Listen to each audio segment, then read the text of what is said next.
জসিম ভাইয়ের মৃত্যুবার্ষিকী। আমি জসিম ভাই মরে যাওয়ার ১৫ দিন মেবি ১৬ দিন আগে আমি ইন্ডাস্ট্রিতে এসেছি। মেবি আমি সেপ্টেম্বর মাসের ২২ বা ২৩ তারিখে আমি ইন্ডাস্ট্রিতে জয়েন করেছি ৯৮ সালের। এবং জসিম ভাই ৯৮ সালের অক্টোবরের ৮ তারিখে মারা যান। তো জসিম ভাইয়ের জন্য অনেক খারাপ লাগছে। আ দুর্দান্ত একজন পারফর্মার ছিলেন, একজন দুর্দান্ত নায়ক ছিলেন। যার একটা ঘুষিতে পর্দা কাঁপতেন এবং আমার মায়ের খুব পছন্দের নায়ক ছিলেন নায়ক জসিম ভাই। আমারও খুব পছন্দ ছিল যখন শাবানা ম্যাম, জসিম ভাইয়ের জুটি দেখতাম তখন মনে হতো যে পৃথিবীর আর মানে আর কোনো ছবি দেখতে ভালো লাগতো না। তারপর রাজ্জাক আঙ্কেল, শাবানা ম্যাম, তারপর হলো যাইয়া জসিম ভাই, শাবানা ম্যাম এদের ছবিগুলো দেখলে আর কোনো ছবি দেখতে মন চাইতো না আরকি। আর তারপরে তো আমাদের ২য় একজন আমাদের ইন্ডাস্ট্রিতে এসেছেন, অবশ্যই সেটা শাবনূর আপু। অ্যাকচুয়ালি আমি সবচেয়ে যখন হার্ট হয়েছিলাম সালমান শাহ যখন মারা গিয়েছে, তখন আমি ইন্ডাস্ট্রিতে আসি না। তখন তো আমি অনেক ছোট। ৯৬ সালে সালমান ভাইয়া মারা গেছেন। টিভিতে আমি খবরে দেখেছিলাম যে সালমান ভাইয়া মারা গেছেন। তো আমি সেন্সলেস হয়ে গেছিলাম। মানে আমার নাকি ৫-৬ ঘন্টা পরে আমার মানে সেন্স ফিরেছে। মানে আম্মা-আব্বা বলেছেন। তো তারপর তো আমি ৯৮ সালের আমার তারিখটা মনে তবে ২২-২৩ হবে। ২২-২৩ তারিখে আমি ইন করেছি এই ইন্ডাস্ট্রিতে। তারপরে আবার হার্ট হয়েছি যখন মান্না ভাই মারা যায়। যেহেতু তার সাথে আমি ফার্স্ট ক্যারেক্টার কাজ করেছি। আমার ফার্স্ট ডায়ালগ ছিল তার সাথে ক্যামেরার সামনে। তো মান্না ভাই যখন মারা গেছে তখনও আমি অনেক হার্ট হয়েছি। আমি তো আসার ১৫ দিন ১৬ দিন পরে জসিম ভাই মারা গেছেন।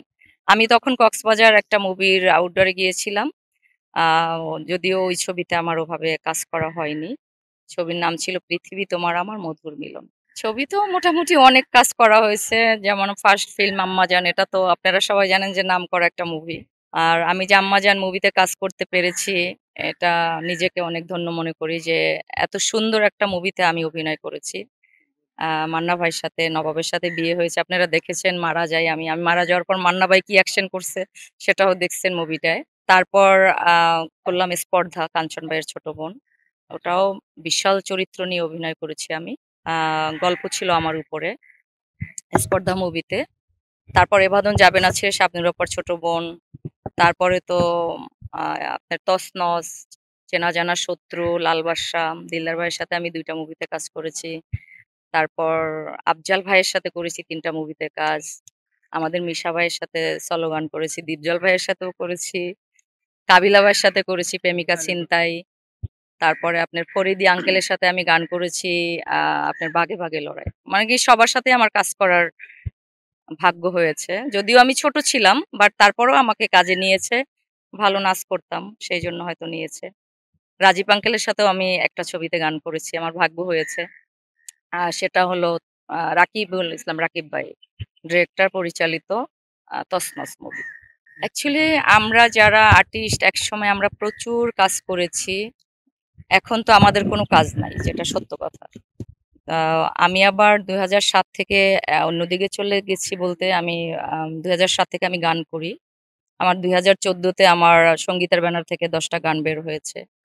অলমোস্ট আমার প্রায় ২৫-২৬ টা অ্যালবাম রিলিজ হয়েছে। তো আমি ২০০৭ থেকে কন্টিনিউয়াস আমি গান করি। এর মধ্যে আমার লাস্ট একটা মুভি রিলিজ হয়েছে 'ইনোসেন্ট লাভ'।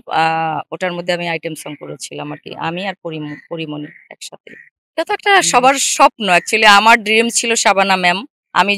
আমার যখন ৪-৫ বছর বয়স তখন থেকে আমি শাবানা ম্যামের মুভি দেখতাম, কান্না করতাম। মানে আমার ড্রিম ছিল শাবানা ম্যাম, রাজ্জাক আঙ্কেল। মানে তাদের মেয়ে হব, তাদেরকে বাবা বলবো, মা বলে ডাকবো, তাদের সাথে অভিনয় করব। এবং তখন টিভি দেখতাম, টিভির ফাঁকে গিয়ে খুঁজতাম কোথা থেকে তারা কথা বলে।